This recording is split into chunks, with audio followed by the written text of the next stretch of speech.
I guess my advice to students would be to be themselves. I know that sometimes that's not all that easy to do, but they have the support that they need to do that. When I came to Sam Houston State in 1995 and submitted my application, I had gotten some advice from my advisors at the University of Nebraska who looked at my resume and said, "You look pretty gay here." I was a member of the Psychological Study for Gay and Lesbian Issues.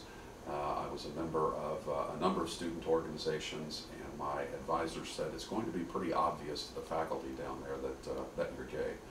And so my partner and I discussed it, and we decided that if Sam Houston State was the kind of place where that would make a difference, then it was the kind of place we didn't need to go to anyway.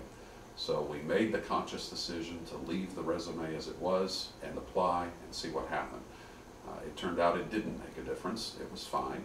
And as a result of that decision, we've been able to live openly and honestly with integrity. Before that, when I entered the policing field, I had encountered a similar situation. At the time I got into law enforcement, I was only in my early 20s and not very sure about my own sexuality. When I realized I was gay, I had already been hired by a police department and again made the conscious decision that I would have to live my life with authenticity and integrity, and as a result, never had to shy away from any questions about my sexuality. Simply was honest in who I was, and honest about my family, honest about my partner. I'll admit sometimes it does require a little bit of courage. You have to have some courageous conversations, some difficult conversations at times. But I think in the long run it's better to have those and live your life who you are and realize that you have the support to do that.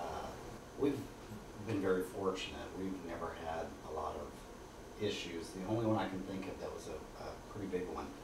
We enrolled Logan in a Catholic school, and he was all set to go.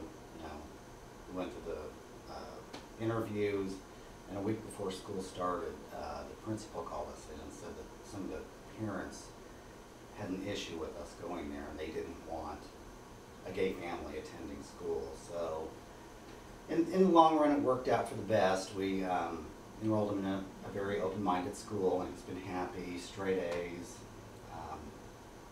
So it was almost a blessing that we didn't go down that road. I think there would have been a lot of heartache on both parts, my part, Logan's part, Phillip's part. But we're happy where we are. We're truly blessed. We love each other. We have a wonderful son, so we wouldn't change a thing. We're happy where we are. Yeah, I think for me the message was if you just persevere, things will work out. And in that case, they worked out. That we wound up in a much better place than we would have been otherwise.